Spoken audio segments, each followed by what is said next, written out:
Gloria a Dios. Saludamos a todos los amigos y a los hermanos que pueden escuchar esta palabra a través de este medio. Tomamos la palabra de Dios en esta mañana en Apocalipsis, el capítulo 11. Ayer estuvimos hablando de Apocalipsis capítulo 10, donde vimos a un ángel fuerte, a un ángel de alto rango, amén, envuelto en una nube y con el arco iris sobre su cabeza.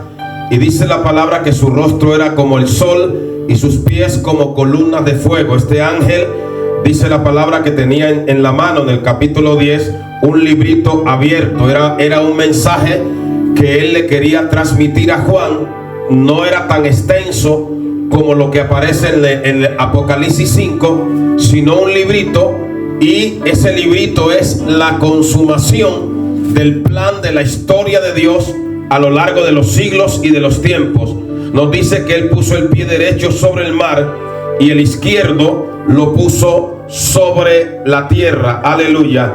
Y juró por el que vive por los siglos de los siglos. Hoy vamos a continuar en el capítulo 11.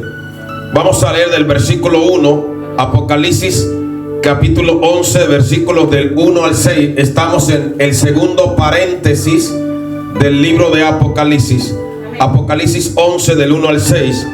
Entonces me fue dada una caña semejante a una vara de medir, y se me dijo: levántate y mide el templo de Dios y el altar y a los que adoran en él.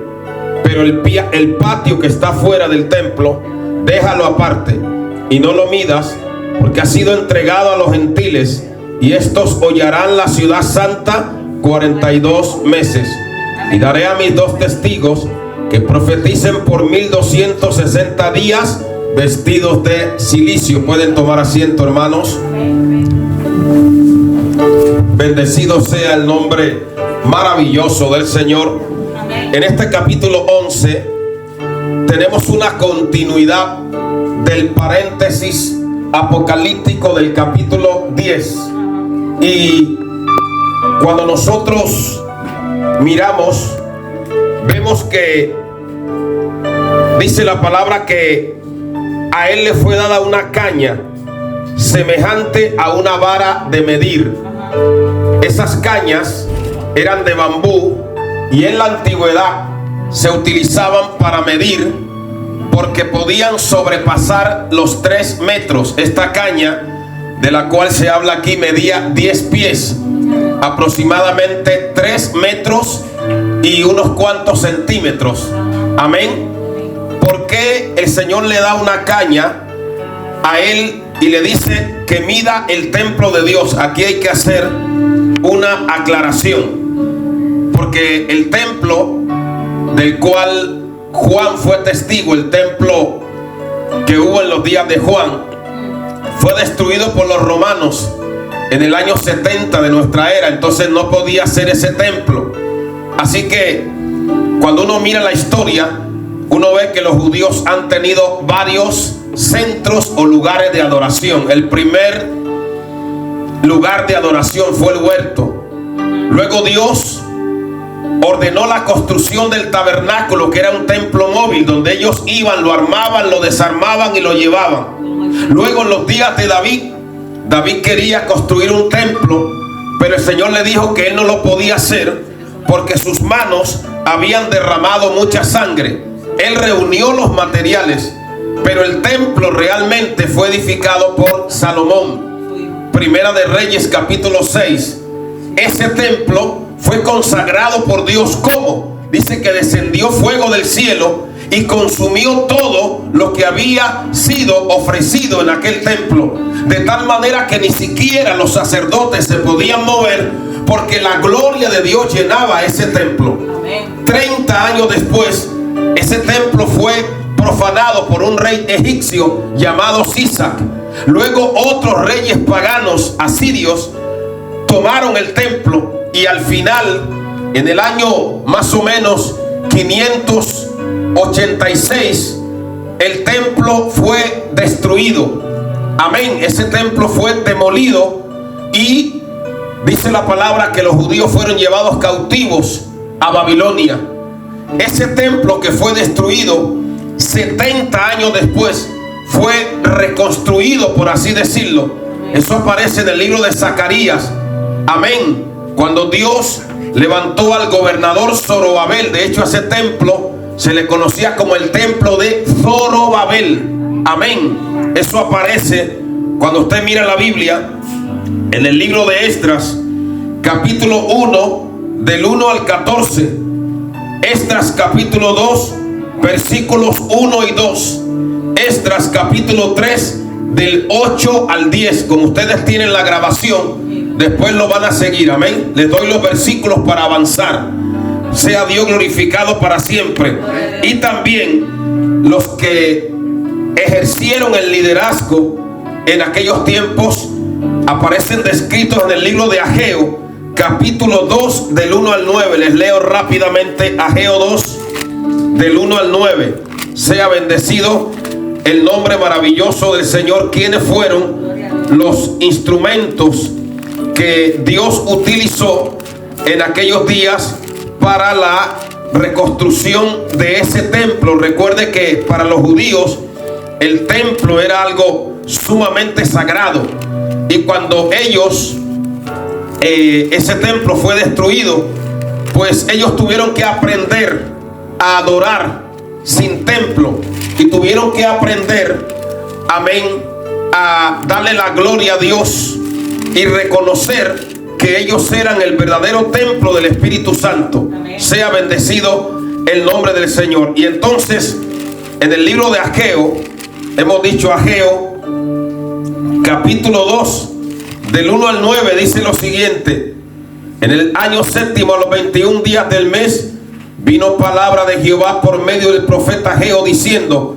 habla ahora Zorobabel, hijo de Salatiel. Zorobabel era el gobernador civil que lideró al remanente que regresó después de la cautividad de 70 años. Y el sacerdote, el sumo sacerdote, se llamaba Josué. Y el Señor le dice: habla a Zorobabel, hijo de Salatiel, y a Josué, hijo de Josadac, sumo sacerdote, y al resto del pueblo, diciendo: ¿quién ha quedado entre vosotros que haya visto esta casa en su gloria primera? ¿Y cómo la veis ahora? ¿No es ella como nada delante de vuestros ojos? Pues ahora, Zorobabel, esfuérzate, dice Jehová. Esfuérzate también, Josué, hijo de Josadac, sumo sacerdote, y cobrad ánimo, pueblo todo de la tierra, dice Jehová, y trabajad, porque yo estoy con vosotros, dice Jehová de los ejércitos, según el pacto que hice con vosotros cuando saliste de Egipto. Así mi espíritu estará en medio de vosotros, no temáis, porque así dice el Señor: he aquí a poco yo haré temblar los cielos y la tierra, el mar y la tierra seca, y haré temblar a las naciones, y vendrá el deseado de las naciones. Está hablando del día del Señor, de este tiempo cuando venga el tiempo de la tribulación. Amén. Y llenaré de gloria esta casa, ha dicho Jehová de los ejércitos. Mía es la plata y mío es el oro, dice el Señor de los ejércitos. Y ahí es cuando Él dice: la gloria postrera de esta casa será mayor que la primera, ha dicho Jehová de los ejércitos, y daré paz en este lugar, dice Jehová de los ejércitos. El Señor les prometió llenar de gloria esa casa. No obstante, ese templo que nosotros vemos como el templo de Zorobabel fue también destruido en el año 168 antes de Cristo por un rey sirio llamado Antíoco. En el año 20 antes de Cristo, el rey Herodes el Grande lo hermoseó, lo reconstruyó. Ese templo era tan hermoso que cuando la gente lo miraba de lejos, brillaba, porque estaba cubierto de paredes alabastrinas de color blanco. Tenía una vid de oro en el templo, hermano. Era algo tan sublime que cuando los discípulos lo vieron, se quedaron maravillados contemplando esa maravilla de templo.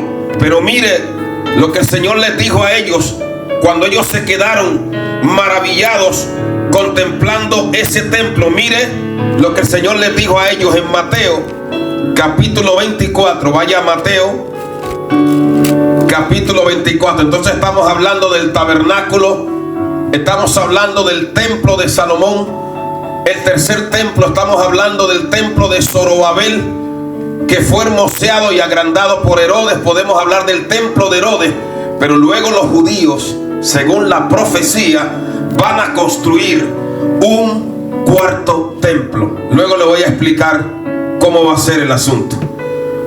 Primero leamos Mateo capítulo 24, versículo 1. ¿Cuántos están ahí? Amén. Cuando Jesús salió del templo y se iba, se acercaron los discípulos para mostrarle los edificios del templo. Recuerde que ellos eran de Galilea. Y cuando llegaron a Jerusalén y vieron aquella magnificencia, se quedaron asombrados. Pero miren lo que les dijo Jesús: ¿veis todo esto? De cierto os digo, que no quedará aquí piedra sobre piedra que no sea derribada. ¿Cuándo se cumplió esa profecía? En el año 70, cuando Tito, hijo de Vespasiano, el general romano, tomaron la ciudad, arrancaron todo lo que tenía el templo, lo saquearon, se llevaron las piedras. ¿Sabes qué es lo único que quedó de ese templo? Lo que hoy se conoce como el muro de las lamentaciones, donde los judíos van a orar como recuerdo de aquel templo. Pero ellos tienen en la mente volver a construir un templo, y ese templo será el cuarto templo, en el cual la profecía bíblica dice que el anticristo entrará en el templo de Dios y reclamará ser adorado como Dios. Hasta probablemente el mismo anticristo, hermano, les preste parte del dinero para construir el templo. ¿Cuánto podemos darle a Dios la gloria? ¿Amén? Entonces, ese cuarto templo es el que aparece aquí, que Él le dice que lo mida. Amén. Y hablando de ese templo, Daniel 9:27, Daniel 11:31 y Daniel 12:11 nos hablan de ese templo. Ese templo es el mismo que vio Ezequiel en el capítulo 40 al capítulo 44. ¿Cuántos pueden adorar y bendecir el nombre maravilloso del Señor? Entonces, en segunda los Tesalonicenses, vaya ahí, segunda los Tesalonicenses, capítulo 2, hablando de ese templo.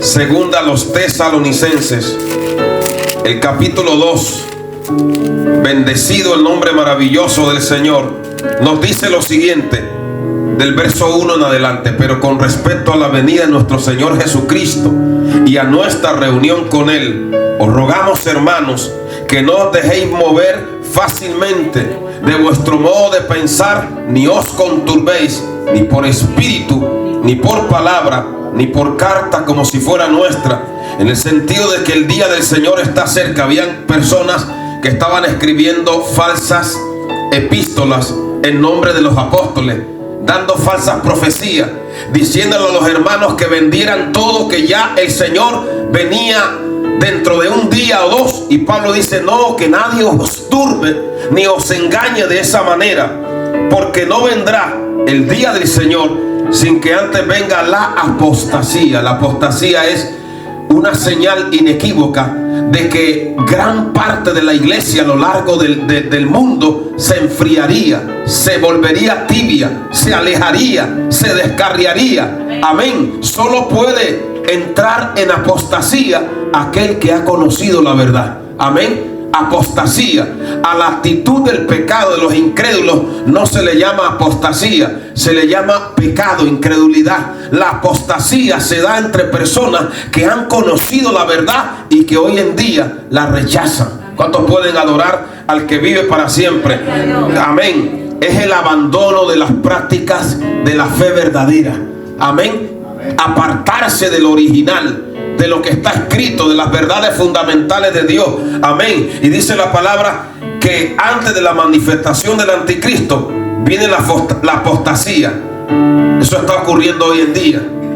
Amén. Por eso sabemos que el tiempo está cerca. Y luego dice: y se manifiesta el hombre de pecado, el hijo de perdición. Este título, hijo de perdición, solo se le da en la Biblia al anticristo y a Judas, el que vendió al Señor. En el versículo 4 dice, hablando del anticristo, que lo estudiaremos en el capítulo 13, el cual se opone y se levanta contra todo lo que se llama Dios o es objeto de culto, tanto que se sienta en el templo de Dios como Dios, haciéndose pasar por Dios. Los judíos van a reconstruir su templo. Ahora mismo hay una edificación donde ellos quieren construir su templo, por ello ellos no quieren renunciar a Jerusalén. Está el tercer lugar más sagrado para la gente del Islam, que se llama la mezquita de Omar o la cúpula de la roca. Pero en la mente de ellos, en el lugar donde estuvo el templo, está esa edificación islámica. Y en la mente de ellos está o que Dios va a intervenir de alguna manera, o que ellos van a expropiarlas y arrebatar ese lugar. Pero ellos ya tienen en su mente que van a construir el cuarto templo. Amén. Y ese es el templo que dice aquí en Apocalipsis 11 que fue medido con una caña y se le dijo que midiera el templo, el altar y a los que adoran en él. Amén. Y luego dice, pero el patio que está fuera del templo, está hablando de Jerusalén, déjalo aparte y no lo midas, porque ha sido entregado a los gentiles y ellos hollarán la ciudad santa 42 meses. Estamos hablando de 3 años y medio. Cuando el anticristo se va a quitar la careta, va a romper el pacto que había hecho con Israel y la ciudad será hollada por los gentiles. Cuando los judíos recuperaron Jerusalén, la recuperaron en el año 67 en la guerra árabe-israelí. Desde el año 70 después de Cristo, ellos fueron esparcidos por las naciones. Luego, en la guerra árabe-israelí, ellos recuperan Jerusalén. Ellos vuelven como nación en el año 48. Amén. Luego, los que regresaron, un primer grupito de 169,000. Luego otro grupito, hoy son cerca de 9 millones o más, sin contar los que están esparcidos a lo largo y ancho de la faz de la tierra. Y cuando ellos vuelvan a reconstruir el templo, dice la palabra que ellos van a volver a ofrecer sacrificios allí, porque ellos todavía no aceptan al Mesías. Pero bueno, alguien dirá, ¿y cómo Dios lo puede permitir o cómo Dios va a tratar con ellos? Recuerde que ellos son el pueblo escogido. Recuerde que de ellos vino el Mesías. Y recuerde que Dios es grande en misericordia y hasta el último instante va a luchar por salvarlos, rescatarlos y ayudarlos. Amén. Amén. Entonces, cuando ya el templo es medido, en el verso 3 dice, y daré a mis 2 testigos. Aquí viene la introducción a la profecía acerca de los 2 testigos. ¿Quiénes son los 2 testigos? Van a ser 2 instrumentos de Dios, 2 varones enviados. Recuerde que ya hay un avivamiento, como lo vimos ayer, de aquellos demonios que van a venir con rostro con cabello, con apariencia de mujer, con coraza de fuego. O sea, va a haber tal grado de invasión diabólica que los 2 testigos van a ser como una forma de contrarrestar la operación del mover satánico. Amén. Otra prueba de que la iglesia no va a estar aquí en la tierra, porque si la iglesia estuviera aquí predicando el evangelio, ¿para qué Dios enviaría a los 2 testigos? Ya la iglesia ha sido arrebatada al cielo. ¿Cuántos pueden darle a Dios la gloria? Amén. Entonces esos 2 testigos, nos dice la palabra, que van a profetizar por 1260 días, 3 años y medio, vestidos de silicio. El silicio era un saco oscuro que se ponía como señal de dolor, de duelo, de muerte. Como serán días de aflicción, ellos van a vestir saco de silicio. Amén.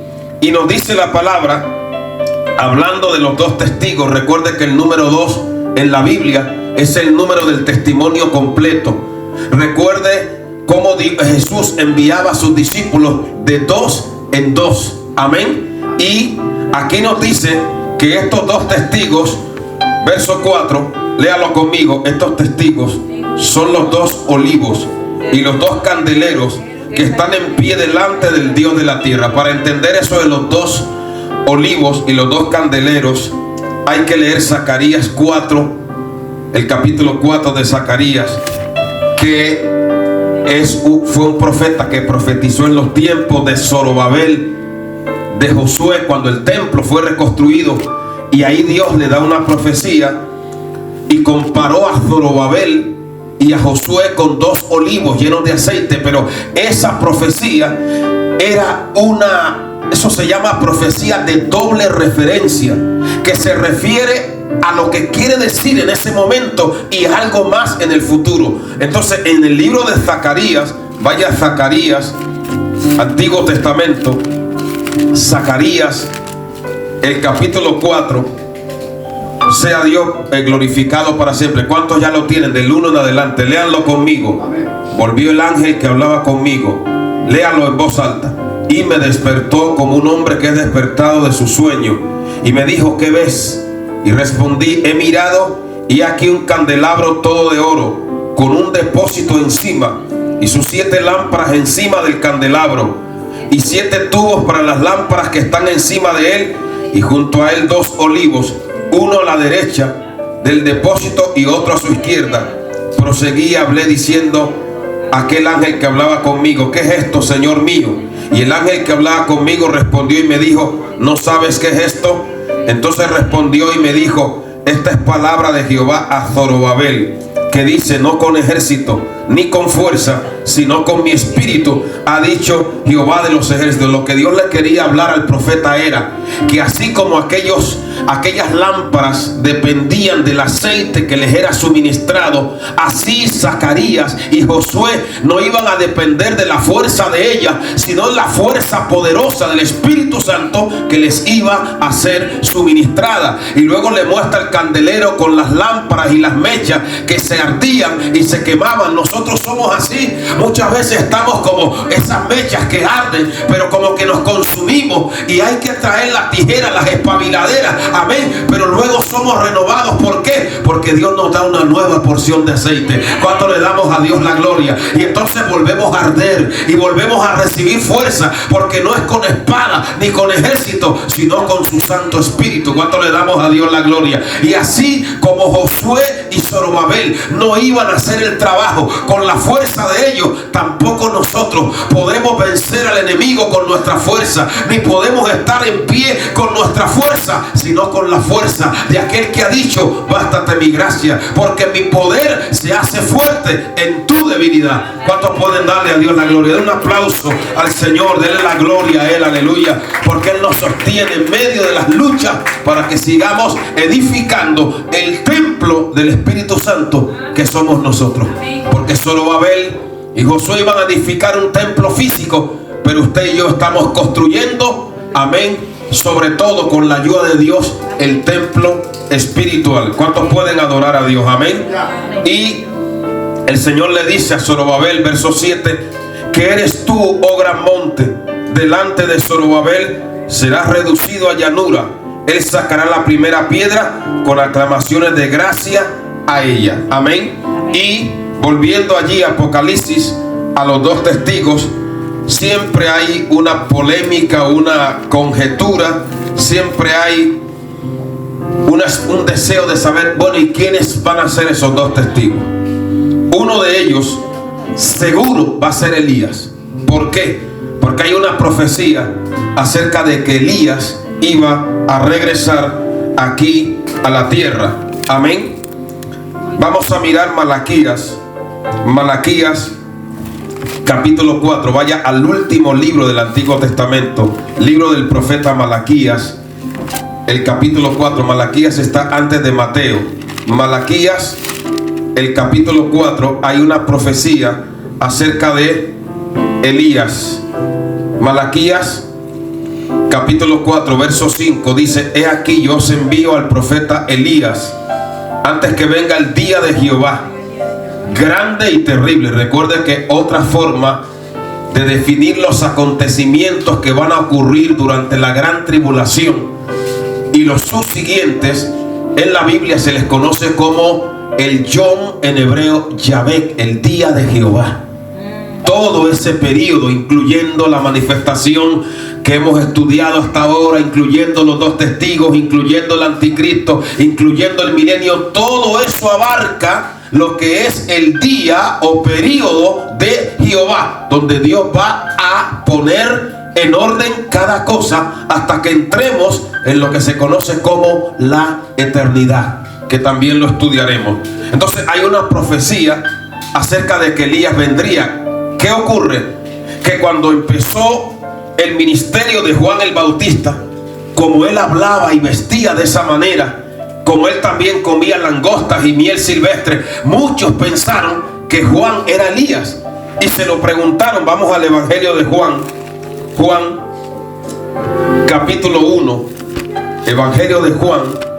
Algunos pensaron que Juan era Elías. Evangelio de Juan, el capítulo 1, gloria a Dios, versículo del 19 en adelante.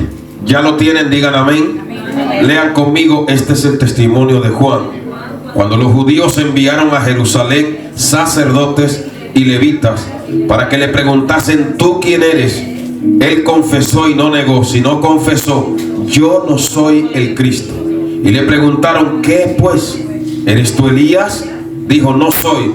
¿Eres tú el profeta? Y respondió: no.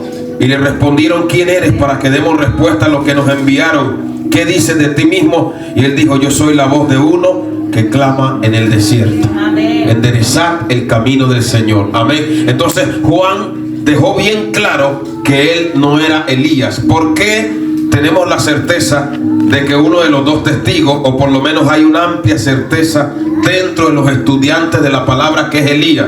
Por el tipo de milagros o de señales que van a hacer esos 2 testigos. Vuelva allí a Apocalipsis capítulo 11. Sea bendecido el nombre del Señor. Apocalipsis, el capítulo 11. Miren lo que dice.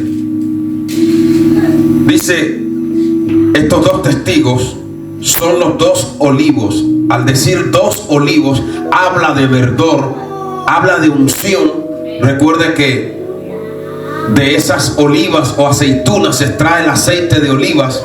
Se le llama 2 olivos porque van a estar ungidos con el aceite del Espíritu Santo. Amén. Y también se le llaman los 2 candeleros porque a través de ellos va a fluir la gloria y la luz del Espíritu Santo, así como fluía a través del candelero el aceite que se depositaba en él. Amén. Y ardían las lámparas. Entonces se le llama olivos, se le llama candeleros. Dice que están en pie delante del Dios de la tierra. Si alguno, mira el poder que ellos van a tener, si alguno quiere dañarlos, fuego de la boca de ellos va a salir y devorará a sus enemigos. Esto nos recuerda a Elías en Segunda de Reyes, cuando uno lee antes del traslado de Elías, cuando aquel rey malvado, el hijo de Acab, mandó a prender a Elías, y los soldados iban y decían: el rey te ordena que desciendas, como anteponiendo la autoridad de ese rey malvado a Dios. Él decía: si soy varón de Dios, caiga fuego del cielo y los consuma. Y cayó fuego. Y vino otro grupo y volvió a orar y los quemó también. Y ya el tercero, ya se arrodillaron. Dijeron: sea estimada, preciosa nuestra vida. Y él también ya los quería quemar. Pero Dios le dijo: no, desciende con ellos. ¿Cuánto le damos a Dios la gloria? ¿Quién vive? Y a su nombre. Por eso aquellos discípulos dijeron: ¿quieres que hagamos descender fuego como hizo Elías? Porque no nos reciben los samaritanos. Y si el Señor le dice que sí, tenían tanta fe que queman toda Samaria. Pero el Señor no vino a quemar a los pecadores, Él vino a salvarlos. No vino a convertirlos por la fuerza, sino por el poder de la gracia y del amor. ¿Cuántos pueden alabar al que vive por los siglos? A su nombre sea la gloria. Entonces aquí nosotros vemos el poder de esos 2 testigos, que será tremendo. Poder para que salga fuego de la boca de ellos. Si alguno quiere hacerles daño, debe morir de la misma manera. El que quiera envenenarlos va a morir envenenado. El que quiera ahorcarlos morirá en la horca.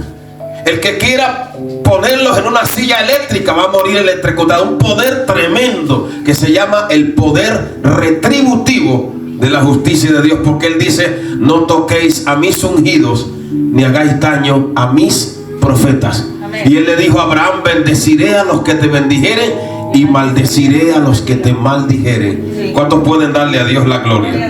¿Quién vive? Y a su nombre sea la gloria. Otra señal de esos testigos, versículo 6, 11:6, léalo conmigo. Estos tienen poder para cerrar el cielo a fin de que no llueva en los días de su profecía. Recuerda cuando Elías oró. ¿Y por cuántos años estuvo cerrado el cielo? 3 años y medio. Y ese va a ser el tiempo en el cual va a durar el ministerio de esos 2 testigos. Amén. Poder para cerrar el cielo a fin de que no lluevan los días de su profecía.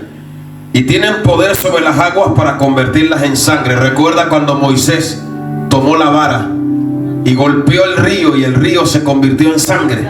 Amén. Y para herir la tierra con toda plaga. Esto nos recuerda las 10 plagas de Egipto: la plaga de mosquitos, la plaga de ranas, la plaga sobre el ganado, la plaga de los primogénitos, la plaga de sarpullido y úlcera. Por eso la mayoría de los exégetas bíblicos creen que esos 2 testigos van a ser Moisés y Elías. Elías y Moisés. O otros dicen que Elías y Enoc, pero la mayoría se inclina por Moisés. Y otra señal que también nos lleva a creer que pueden ser Moisés y Elías. Vamos al libro de Lucas. Cuando Cristo estuvo aquí en la tierra, Él, antes de morir en la cruz, Él quería fortalecer la fe de los que habían creído en Él, porque Él sabía que la fe de ellos iba a pasar por su prueba más dura cuando Él fuera a la cruz. Porque escrito estaba: hiera el pastor y las ovejas serán dispersadas. Porque dice la palabra que Él les había dicho: hoy, amén, todos vosotros os escandalizaréis de mí. Venía un momento muy difícil y todos iban a oír. Y para Él fortalecer la fe, sobre todo de los que Él veía que eran más maduros, Pedro, Juan, Jacobo, Él se lo llevó a un monte aparte, a lo que se conoce como el monte de la transfiguración. Y Él se transfiguró delante de ellos. Él se quitó, por así decirlo, las vestiduras de carne y les mostró que Él, aunque estaba ahí como el verbo encarnado, también era el verbo divino, era Dios. Él como que se quitó el traje y dejó ver su luz magnificente, su gloria. Es lo que se conoce como la transfiguración, que nunca se le olvidó a Pedro. Pero cuando él escribe su epístola dice: nosotros en el monte santo vimos su gloria y su majestad con nuestros propios ojos. Amén. Es como un rey que de repente se viste con vestiduras normales y esconde las vestiduras gloriosas del rey, pero un día se despoja de ellas delante de sus súbditos para que vean que detrás de esa persona que parecía normal se escondía el rey. ¿Cuántos pueden darle a Dios la gloria? Lucas capítulo 9. Vamos a Lucas, el capítulo 9. Sea bendecido el nombre maravilloso del Señor. Lucas, el capítulo 9. Versículos, vamos a leer ahí en Lucas capítulo 9. Bendito sea el nombre maravilloso del Señor. Y vamos a leer, vamos a ir exactamente al versículo que queremos leer vamos a leer del versículo 27. Dice: pero os digo la verdad, hay algunos de los que están aquí que no gustarán la muerte hasta que vean el reino de Dios.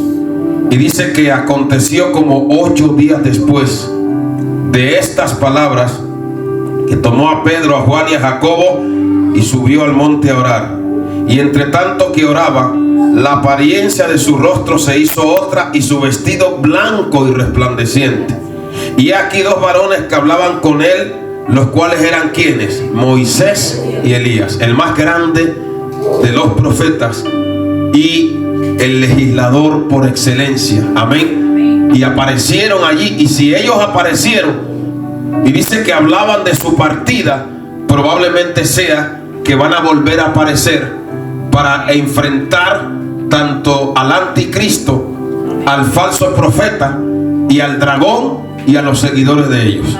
¿Cuántos pueden adorar al que vive por los siglos? Entonces, volviendo allí a donde estamos estudiando, entonces identificamos a los dos testigos, probablemente Moisés y Elías, aunque Dios es quien tiene la última palabra. Amén. ¿Qué ocurre? Que ellos van a profetizar durante 3 años y medio, van a predicar, que es en la parte, por así decirlo, de la parte más difícil de la gran tribulación, cuando ya el anticristo esté manifestándose con toda su furia y haya roto el pacto con Israel y haya esa invasión demoníaca. Ellos van a estar dando testimonio, y su testimonio, hermano, lo van a ver a lo largo y ancho de la faz de la tierra. Hubo un judío muy famoso llamado Uri Geller, que él se concentraba y doblaba los metales. Amén. Y hubo otro gran mentalista ruso que se concentraba y con la mente él derribaba los aviones. Y hubo otros que han hecho cosas como que fuera de lo normal, hermano.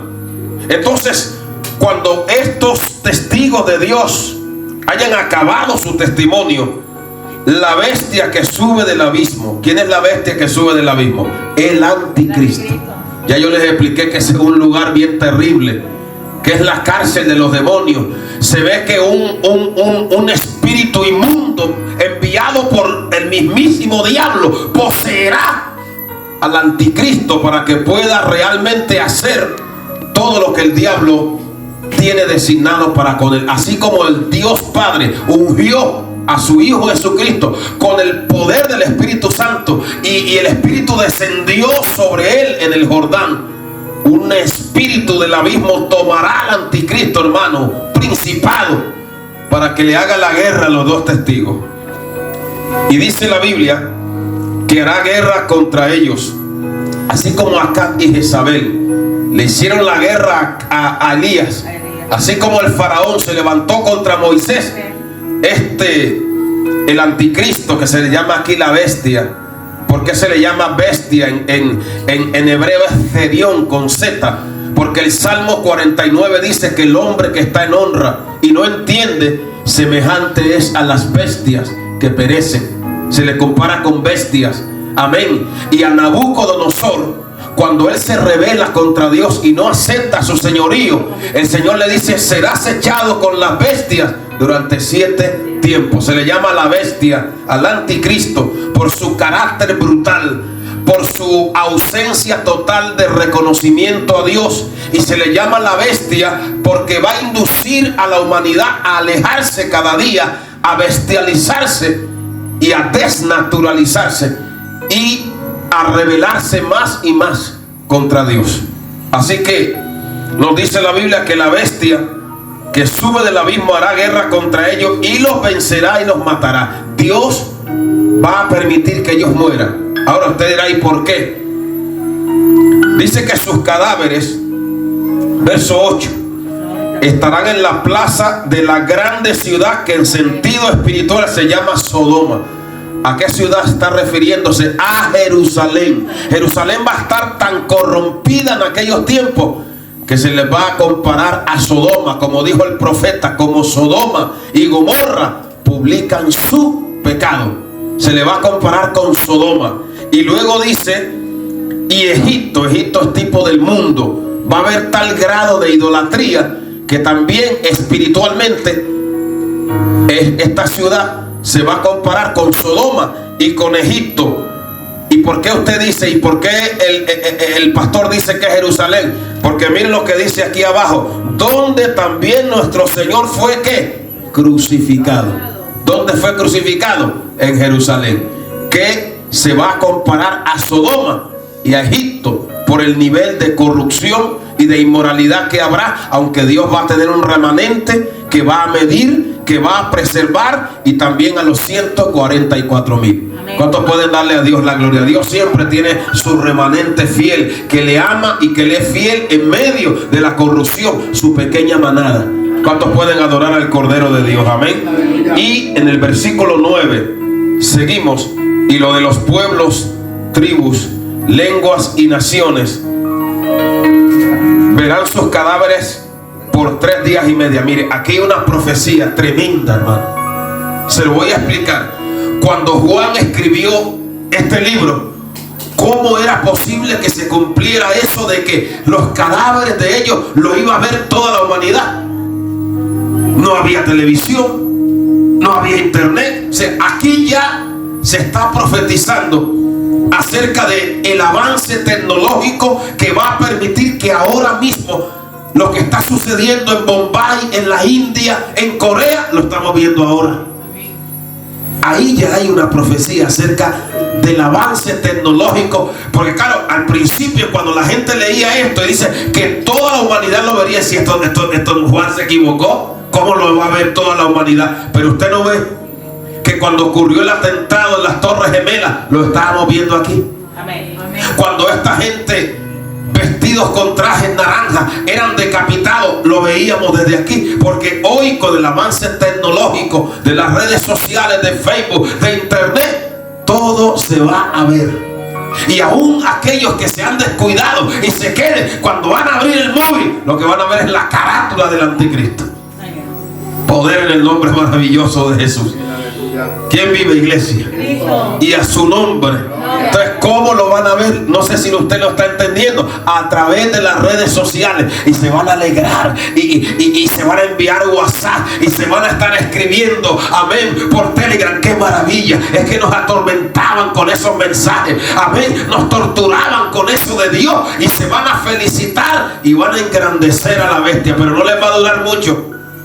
Porque así como cuando Jesús murió y durante 3 días y 3 noches el diablo y los demonios se regocijaron pensando que lo habían vencido y que lo habían derrotado. Pero al tercer día, aleluya, una luz empezó a brillar allá. Allá casi nunca brilla la luz, pero era la luz poderosa del Rey de Reyes, del Señor de Señores. Era la luz de la resurrección y vino el poder de Dios sobre él. Resucitó y le arrebató las llaves al que tenía el imperio de la muerte, todo al diablo. El Señor lo reprenda. Le arrebató las llaves de la muerte, porque Hebreos 2 dice que él, por medio de la muerte, venció al que tenía el imperio de la muerte. Por tanto, ahora el diablo es un diablo caído, vencido y derrotado, porque Colosenses capítulo 2 dice que Jesús expuso públicamente en vergüenza a los principados y a las potestades, triunfando sobre ellos en la cruz del Calvario. Cuando el diablo creía que lo crucificaba y lo vencía, quien estaba siendo derrotado y vencido y aplastado era el enemigo. Cuando podemos darle a Dios la gloria, las puertas del infierno no prevalecerán contra la iglesia de Jesucristo. Den un aplauso al Señor. ¿Cuántos pueden adorar al que vive por los siglos? Si usted es iglesia de Cristo, no hay nada, no hay diablo, no hay demonio, no hay problema, no hay enfermedad que lo pueda vencer. Amén. Entonces, cuando ellos estén gozándose y dice, por fin nos lo quitamos de en medio, miren lo que va a suceder. Miren lo que dice Apocalipsis 11, versículo 11. Pero después de 3 días y medio, así como el ministerio de Jesús duró aproximadamente 3 años y medio, después de 3 días y medio entró el espíritu de vida enviado por Dios. Oiga, hermano, y se levantaron sobre sus pies y cayó gran temor sobre los que les vieron. Oiga, de repente tienen los cuerpos ahí, hermano, en una plaza ahí en Jerusalén. Y hermano, en el primer día, y enviando, y todo el mundo observando, como cuando murió Gaddafi, cuando murieron, y ellos gozándose, cuando de repente empiezan a moverse, aleluya. Empieza la mano de Elías a levantarse, empieza el pie de Moisés a moverse, amén. Y ellos asombrados, pero ¿qué está pasando? ¿Será que no estaba muerto? Y tal vez intenten rematarlo, pero no lo van a poder ni a rematar, porque miren lo que va a suceder. Alabado sea el nombre poderoso de Jesús. Verso 12: y oyeron una gran voz del cielo que les decía: subid acá. Ahí se abre el cielo y la voz poderosa del Padre les dice: subid acá. Y cuando Dios dice sube, no hay nadie que te haga bajar. Oh, cuánto podemos darle a Dios la gloria. Y eso, cuando decían ya están muertos y acabados, de repente resucita, se levanta, y así como Cristo fue alzado al cielo y una nube lo cubrió, una nube los va a envolver, porque la nube habla de la gloria de Dios. Los envolverá y subirán al cielo. Por eso dice aquí que viene con las nubes y todo ojo le verá. ¿Cuánto podemos darle a Dios la gloria? Y envueltos en la gloria de Dios serán arrebatados al cielo, hermano. Oiga eso, y la gente mirándolo por internet, y la gente mirándolo, hermano, por el WhatsApp, y la gente mirándolo por Facebook, y las televisiones, amén, y las grandes cadenas internacionales. Pero esto que es, esto es lo nunca visto, y el anticristo quedando en vergüenza, porque no hay poder infernal que pueda prevalecer contra el poder del Rey de Reyes y Señor de Señores. Pelearán contra el Cordero y el Cordero los vencerá. Hay poder, aleluya. Oiga, esto es glorioso, mi hermano. Esto es lindo estudiarlo, conocerlo, entenderlo. Y entonces, cuando ellos suban al cielo, envueltos en una nube, ¿qué va a suceder aquí en la tierra? Terrible lo que viene. Dice el verso 13: en aquella hora hubo un gran terremoto, y la 10ª parte de la ciudad, está hablando de Jerusalén, se derrumbó. Por el terremoto murieron en número de 7,000 hombres, y los demás se aterrorizaron y dieron gloria al Dios del cielo. Cuando vieron aquello, empezaron a darle gloria a Dios. Pero cuidado, dice por terror, por miedo. A Dios no se le puede servir por miedo, porque cuando se acaba el miedo, se acaba Dios. A Dios se le sirve por fe, por amor. Entonces esto no era conversión, era terror. Amén. Pero Dios no vino a convertir a nadie con terror, como cuando aquellos discípulos dijeron: queremos que caiga fuego. Dijo: no, ustedes no saben de qué espíritu son. El Señor viene a convertirnos, como dice Oseas, con cuerdas de amor. Amén. Con su gracia. Que nosotros entendamos que una gota de la miel de Dios es mucho más eficaz que 100 barriles de vinagre. Amén. Amén. El que no le crea al amor de Dios manifestado en la cruz, porque de tal manera amó Dios al mundo que ha dado a su Hijo unigénito, para que todo aquel que en Él crea no se pierda, mas tenga vida eterna. Hermano, ni aunque le caiga la peor enfermedad, se va a arrepentir. Cuando se le vaya la enfermedad, se le fue el miedo. Amén. Y hay gente que ama a Dios y lo han amado hasta enfermos. Lo han amado con un cáncer, lo han amado con un tumor, porque ellos saben que cuando ese cuerpo sea desvanecido, su espíritu entrará en las mansiones eternas. ¿Quién vive, iglesia? Y a su nombre sea la gloria. Te viene un terremoto terrible. Y aquí viene el anuncio del ángel. Dice: el segundo ay pasó. 11:14. Y aquí el tercer ay viene pronto. Y aquí viene el toque de la 7ª trompeta. El 7º ángel tocó la trompeta, y hubo grandes voces en el cielo que decían: cuando se toca esta trompeta hay unas voces atronadoras de regocijo, de adoración, porque la tierra está entrando ya en una nueva etapa, en una nueva fase. ¿Y qué decían? Número 1, los reinos del mundo han venido a ser de nuestro Señor y de su Cristo, y reinará por los siglos de los siglos. Está anunciando ya el milenio, la eternidad. Y los 24 ancianos, ya usted sabe quiénes son, que representan la iglesia, que estaban sentados delante de Dios en sus tronos, se postraron sobre sus rostros y adoraron, diciendo: te damos gracias, Señor Dios Todopoderoso, el que eres y que eras y que has de venir, porque has tomado tu gran poder y has reinado, y se airaron las naciones, y tu ira ha venido, y el tiempo de juzgar a los muertos y de dar el galardón a tus siervos los profetas y a los santos y a los que temen tu nombre, a los pequeños y a los grandes. Qué lindo, a los pequeños y a los grandes. Hermano, donde hay 2 o 3, ahí estoy yo en medio de ellos, los pequeños y los grandes. ¿Cuánto podemos darle a Dios la gloria? Y de destruir a los que destruyen la tierra. Y aquí dice el 19: y el templo de Dios fue abierto en el cielo, y el arca de su pacto. Recuerde que el arca era ese mueble del tabernáculo donde estaba la vara de Aarón que reverdeció, el maná escondido, donde habían ejemplares de la ley de Moisés. Amén, una copia. El arca de Dios aparece, el arca del pacto se veía en el templo, y hubo relámpagos, voces, truenos y un terremoto grande y granizo. Sigue Dios derramando juicios para poner en orden todas las cosas. ¿Cuántos pueden darle a Dios la gloria? ¿Quién vive? Cristo. Y a su nombre. Gloria. Amén. Entonces, ya casi el tiempo se nos acaba, pero vamos a darle una pequeña introducción al capítulo 12. Entramos ya en el capítulo 12. En el capítulo 12 hay varias señales: la señal de la mujer, la señal del niño, y también vemos la señal del dragón. En el capítulo 12 vamos a ver que aparece la primera de 3 bestias.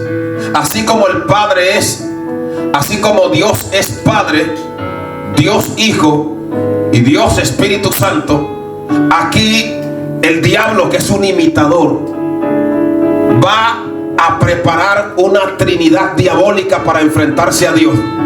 Amén. Frente al Dios Padre vamos a tener al dragón. Frente al Espíritu Santo vamos a tener al falso profeta, la bestia que sale, amén, de la tierra. Y frente a Cristo vamos a tener a la bestia anticristo. No sé si está mirando la Trinidad satánica, las 3 bestias: el dragón, el falso profeta y el anticristo. Frente al Padre, al Hijo y al Espíritu Santo. Y aquí vamos a ver la primera de esas bestias, que es el dragón. Que el Señor lo reprenda. El símbolo del dragón fue usado por mucho tiempo por el ejército o por el imperio romano. Después fue cambiado al águila. Y según las leyendas mitológicas, eran monstruos que aparecían en los mares para hundir las naves. Y este dragón que aparece aquí, vamos a ir al capítulo 12. Apareció en el cielo una gran señal: una mujer vestida de sol, con la luna debajo de sus pies, y sobre su cabeza una corona de 12 estrellas. ¿Quién es esta mujer? La iglesia romana dice que es la Virgen María. Luego vamos a ver que no es María, porque la propia iglesia romana dice que María no tuvo hijos. Y aquí más adelante dice que el dragón va a perseguir a la descendencia de la mujer. No sé si lo está entendiendo. Si tiene descendencia, ya es una contradicción con lo que propiamente dice Roma. Entonces esta mujer no es María, es Israel. Amén, Israel. Tampoco es la iglesia, porque usted va a ver que esta mujer va a dar a luz al hijo varón. Y quien dio a luz a Jesús no fue la iglesia, fue María, fue Israel. Amén. Quien dio a luz a la iglesia fue Jesús. No sé si lo está entendiendo. La iglesia surgió porque Jesús es el fundador de la iglesia. Pero Jesús no surgió por la iglesia, todo lo contrario. Por tanto, ni es la iglesia ni es María, es Israel. El término mujer en la Biblia se aplica mucho al pueblo de Israel. Note que dice la palabra que estaba vestida de sol y con la luna debajo de sus pies. En el libro de Génesis, capítulo 39, José tuvo un sueño y él vio que el sol, la luna y las estrellas se inclinaban delante de él. Y aquí aparece la mujer coronada con estrellas, vestida de sol y con la luna debajo de sus pies. ¿Cuántos pueden darle a Dios la gloria? Hay otros pasajes bíblicos que nos muestran que esa mujer que aparece en el capítulo 12, es Israel. Amén. ¿Cuántos pueden bendecir al que vive por los siglos? Hay algunos pasajes donde nosotros podemos ver Jeremías capítulo 31, del 35 al 36. Salmos 89, del 35 al 37. Amén. La Biblia dice que sol y escudo es Jehová. Amén. Entonces, esta mujer, al estar vestida de sol, está vestida de la gloria de Dios. Israel. Amén. La luna debajo de sus pies. Sobre su cabeza una corona de 12 estrellas que representan las 12 tribus de Israel. ¿Cuántos pueden bendecir al Señor? Amén. Y estando encinta, clamaba con los dolores de parto en la angustia del alumbramiento. Recuerde los dolores de parto que le sobrevinieron a María en Belén, y cómo clamaba con la angustia. Y cuando ella estaba angustiada para alumbrar a quién, al Mesías.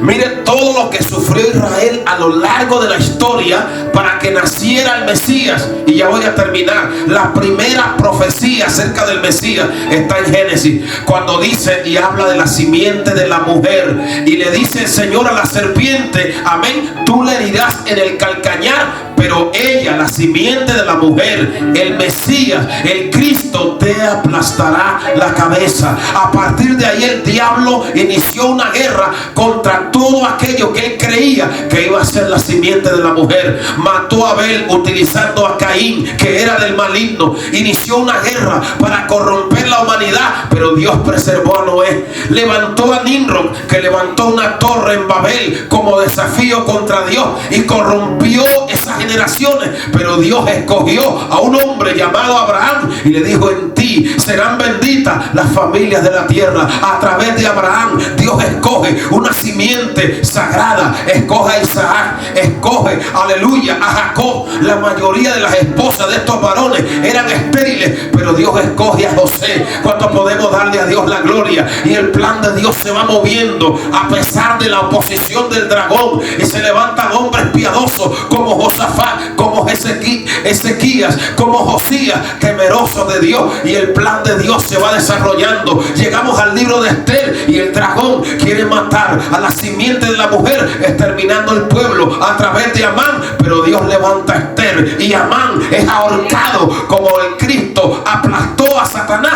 en la cruz del Calvario. Cuando le damos a Dios la gloria, y sigue la línea profética hasta que llega la hora cuando un ángel es enviado, amén, a una humilde joven y le dice, no temas, Dios te ha escogido y darás a luz un hijo, amén, y es el Mesías. ¿Cuánto podemos darle a Dios la gloria? Pero todavía el diablo seguía más endiablado todavía y quería acabar con la simiente de la mujer. María da luz al niño, y cuando el dragón, amén, se entera, lo quiere acabar utilizando a Herodes, que ordena la matanza de los niños de Belén, pero Dios se le revela a ella, le dice, toma al niño y huye a Egipto. Continuaremos en el próximo fin de semana. ¿Cuánto podemos darle a Dios la gloria? Den un aplauso al Rey de Gloria, den un aplauso al Dios poderoso, porque este libro nos revela la consumación de los siglos. Primera señal, la mujer Israel. Luego se le va a aparecer el dragón, pero el dragón será vencido y avergonzado y derrotado en el nombre de Jesús. Póngase de pie, vamos a darle gracias a Dios. Padre, te adoramos, te bendecimos, te engrandecemos, Señor. Dele gracias a Dios por la palabra en esta mañana. Te pedimos que tú nos ayudes, que tú nos guardes, que tú nos fortalezcas, que tú nos envuelvas en la nube de tu gloria, para que podamos ser fieles hasta la muerte. Señor, bendice a los que están oyendo esta palabra en diferentes países donde esta palabra está llegando, donde tú la estás llevando, allí donde están. Unción de Dios caiga sobre ellos ahora, y el que está enfermo reciba ahora sanidad, y el que esté muerto reciba el soplo del Espíritu Santo, y reciba vida y reciba fortaleza en el nombre de Jesús.